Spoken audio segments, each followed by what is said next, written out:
Selamat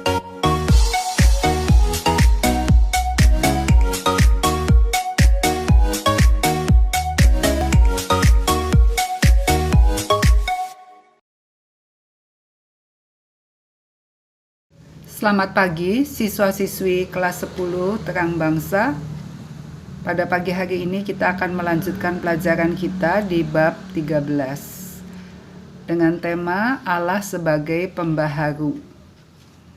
Kita akan belajar 2 poin. Yang pertama, pengertian Allah sebagai pembaharu dan mengapa manusia memerlukan pembaharuan.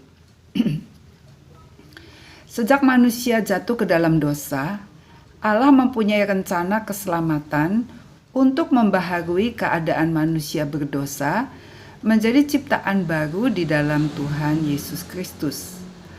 Proses pembaharuan tersebut bukan dengan cara mengubah hidup yang berdosa dan rusak menjadi hidup yang diperbaiki, melainkan Allah menggantikan hidup yang lama dengan hidup yang baru yang dikerjakan melalui karya Tuhan Yesus di atas kayu salib.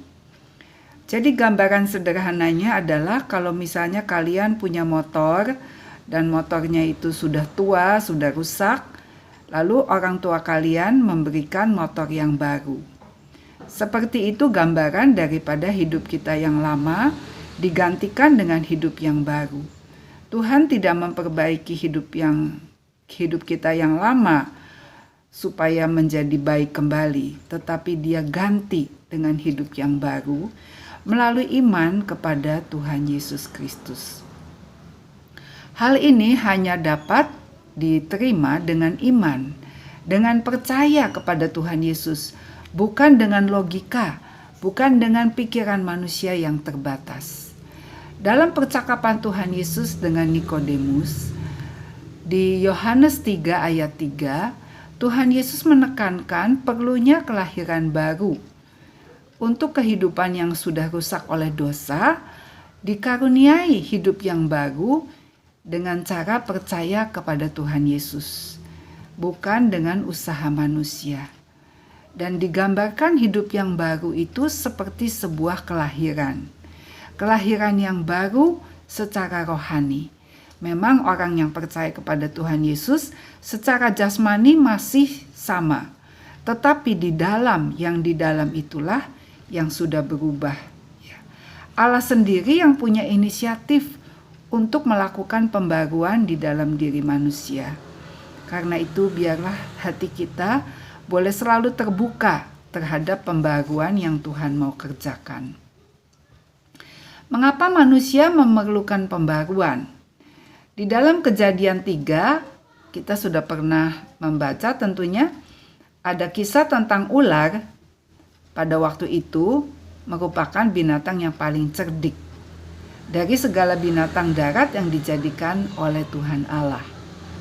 Lalu ular menggoda Hawa, perempuan yang ditempatkan Tuhan sebagai penolong yang sepadan bagi Adam.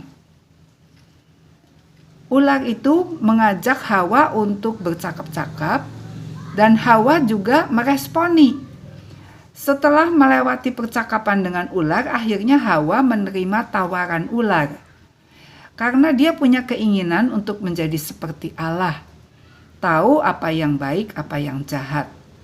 Hawa juga melihat dengan matanya bahwa buah pohon tersebut nampaknya sedap untuk dimakan dan menarik karena memberi pengertian. Setelah Adam dan Hawa makan buah itu, di hadapan Allah perbuatan ini merupakan sebuah tindakan pemberontakan, melawan Allah, pelanggaran, atau merupakan perbuatan yang tidak senonoh. Dan keadaan inilah yang disebut dengan dosa. Dosa menyebabkan kematian secara rohani, yaitu rusaknya hubungan manusia dengan Allah.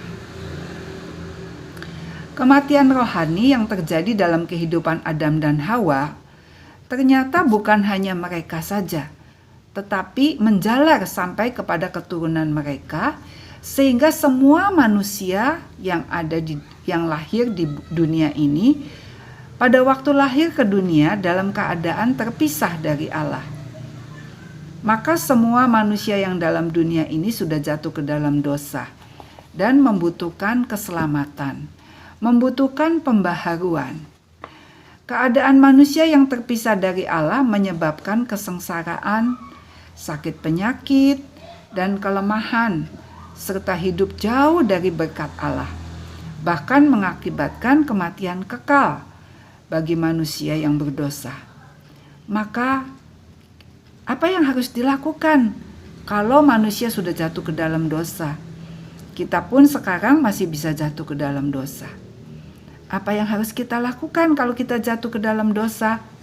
Rasul Paulus menjawab pertanyaan ini dan berkata, "Bertobatlah, dan hendaklah kamu masing-masing memberi dirimu dibaptis dalam nama Tuhan Yesus Kristus. Itulah jalan yang benar untuk terlepas dari hukuman akibat dosa." Jadi setiap kali kita jatuh ke dalam dosa, kita membutuhkan pembaharuan.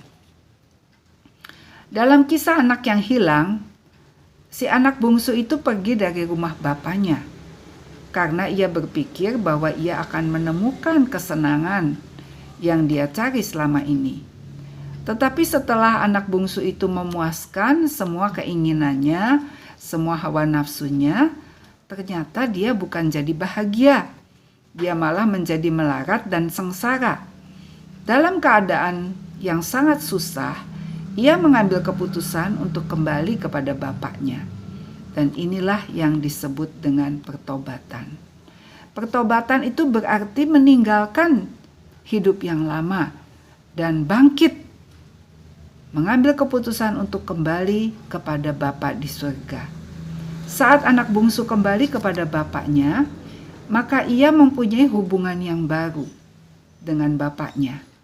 Kedatangannya disambut dengan pelukan, dengan ciuman, dan ia menerima cincin, menerima jubah dan sandal sebagai tanda bahwa ia diterima kembali sebagai anak bapaknya. Itulah yang disebut dengan pertobatan. Pertobatan itu akan membawa pemulihan. Demikian juga kita, jika kita sadar bahwa kita sudah jatuh ke dalam dosa, itu berarti kita membutuhkan pembaharuan. Dan pembaharuan dapat kita terima ketika kita bertobat.